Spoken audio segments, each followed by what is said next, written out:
Hello, everyone, and inside today's episode of Locked On Canadiens, it is, there's hockey back. The rookie prospect showcase in Buffalo, New York kicked off on Thursday night. We've got live reaction and so much more inside today's show. You're Locked On Canadiens, your daily podcast on the Montreal Canadiens, part of the Locked On Podcast Network, your team every day.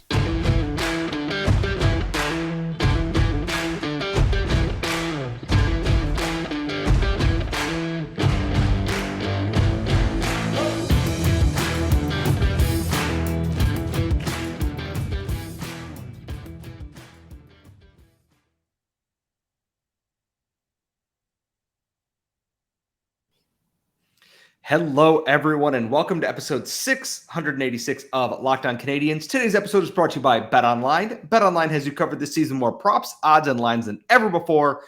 BetOnline, where the game starts. I am one of your hosts. I am Scott Matla. I am fresh off game one of the Buffalo Rookie Showcase, where the Montreal Canadiens prospects took on the Sabres prospects Thursday night. You'll be hearing this Friday morning. And I'm joined, as always, by my esteemed co-host who is trying to bully me into bugging the head coach of the Montreal Canadiens, Laura Saba, the active stick. Laura, hockey's kind of back a little bit. Are we excited about this, or are we dreading the impending season here? We're excited. We are excited. Here's the thing. This game went kind of how I expect the Habs season to go, even though most of these players will not be on the NHL team. I think that we're going to see a lot of fun moments with some good plays by the young players that are expected to be the future of this team. And we're going to see a lot of defensive lapses and possibly questionable goaltending, depending on how that shakes out. If you're watching on YouTube, you will see that I busted out the fall flannel the second I could put on fall clothing. So it's very fitting that tonight is the first game of the showcase. It's effectively the beginning of the season for me. And I was watching, as a lot of people were on the YouTube. I was not live in the is it the Harborcenter? Is that what it's called? Yes, the Harborcenter. Yeah, so I was following along with the comments, and I was like, it feels like mid-season with everyone's complaints about everything. I mean, it's the second day of training camp. These rookies showed up and were thrown on the ice. Like, you know what I mean? Like, did they even have like one full practice together? This morning they had like morning skate at like 11:30, and like whatever they got in prospect camp like a month ago. So like, right. So yeah, and so I just saw people being like, "Oh, this is not good. This is not good." I think the biggest story of this game has to be Slafkovsky. That's what everyone was there to see. That's what everyone was watching. That's what everyone was paying close attention to. And I suspect that we will spend quite a few minutes talking about Slafkovsky in this episode. We will get to Juraj Slafkovsky here. Just some general thoughts on this is it's very good that hockey is back. We've missed it at least a little bit here. Obviously, as a show that's going back to 5 shows a week next Monday, which, by the way, as a heads up, please keep sending us mailbag questions. We are pushing that into next week since there's so much to talk about with the rookie tournament this weekend. So we are not ignoring your questions. Please keep sending them in at LO_Canadiens, LockedOnCanadiens@gmail.com. We love and appreciate all of you. For those who weren't able to watch, the Canadiens prospects fell 4-3 to the Sabres prospects in this game. And it's not because they played poorly. I think overall they were the better team. There is some special teams dysfunction, which seems to run from the top to the bottom here. We see them trying things they lost on what stands as a shorthanded game-winning goal. Juraj Slafkovsky kind of forced a play into a spot that didn't need to. It went the other way. Despite players getting back, guy, cut in, shorthanded, scored. It is what it is. And the biggest thing out of this is we're not going to draw any definitives right now. But we will get into some of the stuff that we liked a little bit later on, because there was a lot of highlights. And my biggest thing is there are some names that stood out in a way that I didn't expect, and they kind of impressed me. Like, I look at Miguel Turini and I look at Xavier Simoneau, who are the two smallest guys in this group. They are 5'7" and 5'8", and they don't play like it at all. And that's really impressive to me, is that they see the game well. They are aggressive. They're not afraid to go into the dirty areas to make things happen. And even if they're a little undersized, they make plays happen a little bit. I was very impressed with the way they played overall. And I'm interested to see what they do next, because Caden Gooley, he's not injured. He is not injured. They wanted him to get another practice in there. It's been a while since he's played. And I think I wouldn't be shocked to see him in the lineup tomorrow, along with maybe someone like Gianni Fairbrother, who did not play tonight as well. There was unfortunately no Joshua Watt. There's no Vincent Roars. They're nursing injuries. And so is Logan Mailloux. None of them are playing due to injuries. Laura, I got to ask, if you're looking at this lineup and the way that everyone played defensively pretty soundly, who's coming out for Caden Gooley here? Honestly, I can't really decide. And so I think the way the Canadians will approach, because I mean, you could tell that these are rookies, right? You can tell that there's a lot of raw talent there that needs to be developed a little bit better. Some of the decision making, some of the instincts need to be developed a little bit better. Like I thought that they played well defensively as a whole, which was interesting. But for me, what I would do if I'm the Habs is I would remove who you either know what you've gotten or somebody that is not expected, that you're not really expected to like make a lineup spot right away, right? Like somebody who's still either recently drafted or they're a long way from the NHL. Because for me, like there were some things that really, really stood out. I honestly, like, I know Jordan Harris is going to make the NHL this season. Like just watching him on the ice, you could tell he was the most experienced player there. You could tell, like, he and Justin Barron were very natural, right? So I don't think that it's the end of the world if they remove them for Caden Gooley. I think that's the right thing too. Is I don't think it'll be Barron just because he's wearing the C in this, but they might rotate some of these guys through and give everyone a chance. I think there's just some bodies there who are, hey, we're filling in this just in case, God forbid, anything goes crazy wrong here. And obviously a lot happened. There was a lot of good. There was a lot of bad. There's a lot of in between. But I can tell you one thing, Habs fans are going to love Juraj Slafkovsky. And before we get into that, though, we're taking a look at some of the things that we think they can tighten up on going into their next game. And that's all coming up in our next segment. But first, as I mentioned off the top, today's show is brought to you by BetOnline.net, and they are your number one source for all your pro and college football betting and sports info this year. Find all the latest league developments, game matchups, news, podcast, including every game, every single week. They have all your sports wagering info, live betting, esports, scores, whatever you're looking for, and you can bet on everything. MLB playoffs are right around the corner, MMA, boxing, golf, whatever you need. So head to the website today or use your mobile device to learn more about the trends and the action. Bet online, where the game starts. We are back. I have gotten home 15 minutes ago from the Harborcenter, and I understand this is the first game that a lot of these guys have played together. And I want to there's one thing out of everything in this game that irked me. I don't want to even say irked. That feels a little bit mean because it's a preseason prospect tournament that doesn't matter in any way, shape, or form. The power play didn't work very well. They had one, good run in the second period where they had Matthias Norlinder working as a pivot. They had Riley Kidney off to one wing. They had Justin Barron off to one wing, and they had Jan Mysak in the middle, and then they had Juraj Slafkovsky goal line net front. It didn't work, and like I said, that shorthanded goal came as a result of the power play just kind of malfunctioning a little bit in the third period. And it's weird is that Laval's power play, because Jean-Francois Houle and his staff are the ones coaching the team in this tournament, never really struggled this much. It usually was able to work pretty well and look a little bit more fluid. This one seemed kind of rigid, and it didn't seem to break out of it in that maybe someone else should have been distributing and Norlinder should have been a shooting target. Maybe, they could have tried Owen Beck in there, but I'm not going to worry about the power play too much, but I look at it, and the number one thing is I notice I'm like, power play still doesn't work. The PK works great. Slafkovsky and Mesar combined for a shorthanded goal of their own. That's great. We will get to that, but the power play just does not click the way that the Canadiens probably need it to. But again, it's a preseason tournament. So Laura, feel free to tell me that I'm being absolutely insane here, worrying about the power play on September 15th, 2022. I don't think you're insane at all. I think it's a hot topic in Montreal, particularly because the NHL team has been struggling with it for a long time. I think it's a meme now. Can you fix the power play? And I think for me, the power play is one of those things where these are rookies, right? It's true that they've played hockey all the way to get to this point, but they're still rookies. So even if you have a sound strategy in your mind, like the coaching staff might have, the execution of it has to take practice. I think for me, it's practice and experience. Like that's why we call them rookies, right? Like that's why they're prospects, and that's why they don't necessarily make the NHL right out of their draft year. A lot of times it takes them 2-3 years even to make the NHL because they're just inexperienced. So I feel like an experienced team, if with no practice, with minimal drills, I don't know what the the prospect camp was like before, like development camp was like a month ago, right?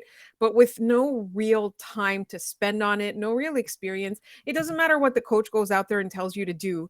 You're going to revert to instinct and your execution is never going to be clean. So I'm not too worried about it, but it would have been really nice for us to see something that we're concerned about like work itself out in the future of this team by watching the, like in French the word is espoir, like the hopes of this team.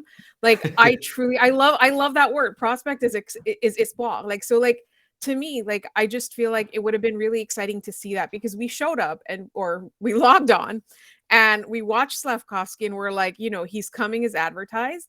And then we didn't see that with the power play where it's like all these players that in theory could make it work.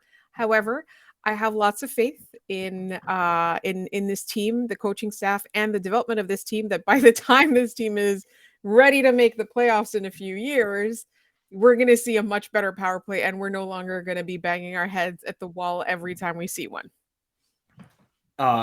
Besides the power play, and I'm not going to spend a lot of time on goaltending because Joe Verbatic is a late round pick, and he struggled a little bit tonight. And at the same time, when you haven't played in a while, you're facing unfamiliar pieces with an unfamiliar team in front of you. It's hard.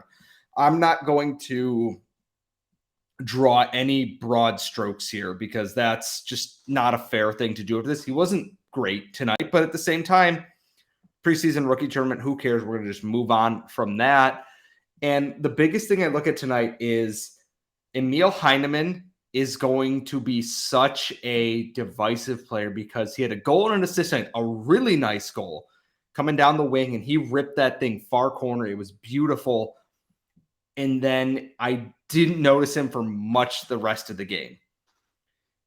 There were some head scratching decisions that I watched with the puck, and he's not the only one guilty of this, but this is someone that you can see the skill is there, and it's just not coming off in the plays. I watch him, and he sees a lane. He's coming down the right side. He's heading into the far end, the left end of the ice here in the second period, and he's got a guy, and he's got the outside lane, and he dekes to cut inside the guy, but he's done it 3 strides too late, and the other partners, defensive partners, come over. The puck goes through them, but he isn't following that because he's cut off. The process and thinking is there. It's just not fully up to speed yet, and it's close. That if it clicks, it's going to be great. And just some of the defensive things, like the puck crosses middle ice there, and you can just kind of see the wheels wind down a little bit. You don't see that with a guy like Xavier Simoneau or Jan Mysak or Owen Beck, who, trust me, do we have a lot to say about Owen Beck in the last segment? The motor kind of turns off a little bit, and you can't do that at the professional level. You can't do that in the AHL. You can't do that in the NHL. You probably can't do that in the SHL or in Europe or in whatever league. You cannot do that. Keeping that compete motor going is important, especially in Martin St. Louis system, which is based off of, effort and trying. You can't just wait for good things to happen to you. And again, I thought offensively he played great, but there's going to be some frustrations there, I think, with fans who see what the end product can be, and the process there just isn't fully clicking a little bit. Laura, is there anyone else that you saw that you kind of wanted maybe a little bit more from in this game? I honestly, I was going to talk about goaltending, but I think it feels a little bit unfair because it would feel like picking on him at this point. I didn't expect much, but I thought that the goals that Verbeek allowed, I just had questions about them, and I think I don't know it. Goaltending has been such an emotional roller coaster this past season that I think maybe it's just something that maybe myself and some other fans unnecessarily focused on in this particular moment. But I'm particularly what I'm excited to talk about is the good stuff. But I just want to clarify that when Scott said I'm trying to bully him into going to say hi to Marty, he's absolutely right. I want him to go say hi to Marty because Martin St. Louis is a Hall of Fame hockey player. And how many times are you going to be in like literally the same press row as him? I just Hopefully think a you lot should more say often. hi. I know, I agree. But like you live in Buffalo, right? But like that's my question. I think you should have said hi. And I think people are going to be torn on this because people are going to be looking at it as Scott Matla, the fan, should go say hi. But Scott Matla, the journalist, probably shouldn't. But we will put this to a poll. Laura, you can put this out tomorrow morning. We can put a poll on the Locked On Canadiens account whether or not I should go say hi to Martin St. Louis. In the interest of my own professionalism, if I were there as a fan, like just watching this, you absolutely. As someone who was there to try and do press work and working, and also as someone with high functioning anxiety who is afraid of people with clout behind them. I was terrified of going to say that. So I guess we could put me as one of the needs to work harder going into the next game. However, I just think, Scott, I just feel like if you just went up to say, hi, Marty, I'm Scott. Nice to meet you. I've been a huge fan of your career because it's true. He's literally a Hall of Famer. And that's it. You're not being weird. You're not being creepy. And you're not hanging around too long, which is important. Hey, bro, I saw you hammering chips at the draft. I, too, like to, take a bag of chips and just... The worst part is that I know him and Jeff Gordon have likely read my tweets, which is not a good thing for someone. They have seen it, yes. Terrified. Anyways, we are going to move on into our next segment. We're going to talk about Juraj Slafkovsky. We're going to talk about Owen Beck. We're going to talk about some of the underrated players in this game, and that's all coming up next. All right, we are back. We are Locked On Canadiens, and we're just going to get this one right out of the way immediately. Juraj Slafkovsky effing rules. When I say thoroughbred, I don't mean like, he's going to be a good prospect. I mean, he is like a horse on the ice. He's a big dude. Like, you can go look at Matt Drake's feed, who he was covering all this tonight. He was, gifting everything because I couldn't at the arena. And the dude skates like someone should not for his size. Someone tried to hit him when he crossed into the offensive zone with his head down, and they just bounced off of him. He went into and then got their ass kicked. Yeah. And then he went into piles of like 3 or 4 guys and just knocked them over. People tried to hit him and they could not. He got in a scrum. 2 dudes ran up and started shoving him, looked up, saw it was him, and immediately dropped their hands and walked away. I'm not saying he's the end product. He's not. He has some tendencies to work out, but oh my God, I get it. Looking at this, he's got this tantalizing skill and everything else. Like, he's so, so good. I think for me, the most important thing was that anything that I saw in his game I didn't like wasn't a matter of lack of talent or ability. Everything that I saw in his game that I was like, that needs work was literally just, it needs work, right? Like, it needs more experience. It needs development. It needs, it needs refinement. I guess refinement is the best way to put it, because I personally thought that I saw the flashes of what the scouting staff saw in him. I saw all the potential.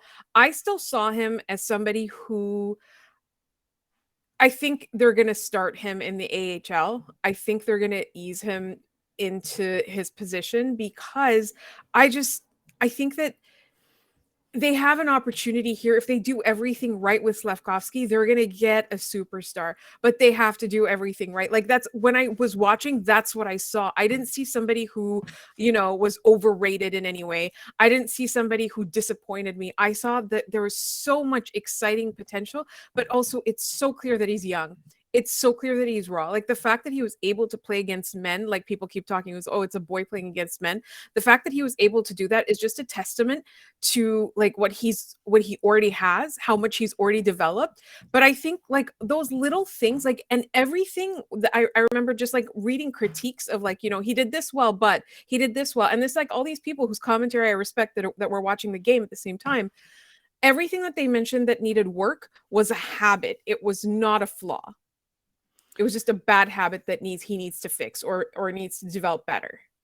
And before we jump into like our next thing that we were a big fan of, his confidence, he wants the puck. He wants to make the play. He wants to take on an entire team. I live for that. He's confident in his talents. He needs to be a little bit more selfless. Sometimes he and Mesar work together great. Like, that shorthanded goal was just chef's kiss. I love it. I want to frame it, put it in the Louvre. Like, fantastic. He needs to be able to do those more selfless things. And he's going to learn when he's got someone like Nick Suzuki and Cole Caulfield. He's not always going to be the guy, and that's okay, because he was always the guy for the Slovak teams. He doesn't have to be that in the NHL. And speaking of someone who knows how to play selflessly, Owen Beck was probably the best Canadiens prospect in this game. I know Slafkovsky is going to draw the rave reviews for how well he played. Owen Beck did so many little things right that him wearing number 62 is just perfection. If anyone was going to replace Artturi Lehkonen with that jersey number, it is Owen Beck. Smart defensively, smart in the neutral zone, back checking hard, winning puck battles. And I'm not just saying this because his family was sitting in front of us the entire game.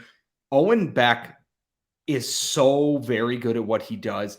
I don't know what the ceiling is at the NHL level because I'm not an expert on that, but he does so many little things right that you can't not see an NHL role for him. He's so smart on and off the puck. And I'd like to see him with Slafkovsky and Mesar next game. I think there's a lot of things that could go really right with that, and I want to see it happen. But, man, he got rewarded with a goal he very much deserved. He helped start the first one. Every little thing, the back checks, the defensive pressure, the covering for defensemen who are pinching, love it. I absolutely adored watching him play. And the Canadiens, I feel like, are very lucky that he was there at 33rd overall, because he was a first-round talent who should not have gone in round 2 whatsoever. There's so many things I love about Owen Beck. We've talked about it on this podcast. We are on the record. We are fans of this player, of this prospect. We think he has a really high floor. So, his ceiling could be much higher than we think it is. The knock on him this year was his production, right? The reason that he was still around at 33 was his offensive production in the OHL. And I look at this and I'm like, the Canadiens, like, if they put this kid in the right position to succeed, he's going to be one of those people where, like, he's like a 3C and everyone's going to be like, I can't believe this guy is a third line center. On a lot of teams, he's going to be second or first, right? I'm not saying he's like, he's like elite superstar for center. I think that this guy's just like a solid player. I love his attitude. So while you were driving home, I was listening to the post games, to the interviews, and I love his attitude. And somebody asked him about the face-offs, and I think it's because it's a hot topic in Montreal, obviously, because of Kirby Dach and all of that. He just said that, I worked on it and I took this guy's advice on it. I took, I did the work. Like, he put the work behind it. The reason he was best in the OHL was just because he worked so hard at it, and he hasn't stopped working at it, even though he knows he's good. I love the way he approaches the game. And I wonder, like, what the context was for his lack of production, because I really do feel like if the Canadiens put him in the right position, they give him a little bit more time. I'm not saying he's ready to make the NHL tomorrow. I don't think the Canadiens should rush any of their prospects, particularly since they're in like year like they're still in the first year of the rebuild technically, because like all the firings happened in the middle of last year, right? So I'm just like, they're in year like 1.5 of the rebuild. It's not year 2. I think that they can take their time with him, and they can like put all of their development like energy and resources into him, and he could be those guys that you talk about when you say you win cups with that guy on your team, right? Like that's how I envision Owen Beck being. Like again, like I don't think he's going to be an elite superstar. Like I don't want people yelling at me being like he's overrated. He's not overrated. He is a fantastic player with a really high potential, with a really high floor as well. Like I think that's the key, is that even if he doesn't develop into a second line center, he's going to be your third line center, making all of the smart plays in the right moments, the right position, the right time. Like I'm so excited about this kid. And I think that like what's the worst that's going to happen, right? Like he's going to develop into a third line or fourth line center. He's still going to be a serviceable NHL player. You know, like I just find that like if he continues on this path, then, you know, the sky's the limit. Yeah, he's got all the tools in his toolkit to improve on and the mindset to do so. And there's one last person I want to touch on a little bit, because I'm not sure if they were great or just okay tonight. Arbor Xhekaj is such a chaotic player, I think is the very nicest way I can put this. When he wants to hit a dude, nothing else is going through his mind except I am going to turn whoever is in front of me into a puddle. And he does that with startling efficiency, and he can move. He's aggressive almost to a fault. And I look at watching him play and I go, he steps up and he wants to make contact. And there are times that you go, no, this is not the time. I'm very interested to see what the next couple games in the preseason hold, because that dude wants to just hit people. He's such a throwback player. But then late in the game, I'm watching him take the puck, skate through the neutral zone, dangle around a guy, and put a pass into the slot for an opportunity. And I go, where is this coming from? And it's always been there, is the thing. I think people just kind of typecast him as a one-dimensional player. I just find that, you know, he said before the game, I think he said this in like a press availability or something, where he didn't just want to be a meathead defenseman, right? He wanted to show that he has the skill, he has the intelligence, and he does. And I saw so many people being like, the Canadiens got this guy for free. Like he was just there. And they looked into him, and I'm just so excited to see him. I'm excited to see more of him. And initially at the beginning of the episode, when you asked who would you take out for goalie, I considered Xhekaj, but I don't think so, because I do think that, first of all, like he doesn't just want to hit people. Like he wants to hit people in such a way that they're going to be separated from the puck, their teammates, potentially the ice. Maybe they'll end up in California. I just find that like the enthusiasm he has for that aspect of his game, but then like just the quiet abilities as well to like just make skilled plays, make intelligent plays. Like I want to see more of him in this rookie tournament. And I think that, you know, he was somebody that I didn't necessarily predict would make the NHL this year. I still think he's going to spend the bulk of the year in the AHL. I just think that he's got a chance to be in the NHL just based on the way that he plays and what's there, like the kernels of potential that are there. And we will have so much more from the rookie tournament. We will have a 3 up and 3 down next week. Please keep sending us your mailbag questions at LO_Canadiens, LockedOnCanadiens@gmail.com.